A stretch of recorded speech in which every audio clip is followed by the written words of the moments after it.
Experiencing a black screen or no audio on your Hyundai Creta's infotainment system? You're not alone.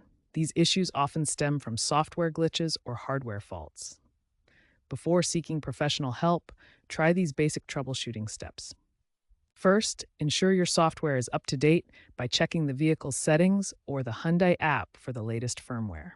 Version 2.1.8 or later for 2023 plus models addresses many black screen issues. If that doesn't work, a simple soft reset, holding the power button for 10 to 15 seconds until the system restarts, can resolve temporary hangs. For no audio, check speaker connections and Bluetooth diagnostics.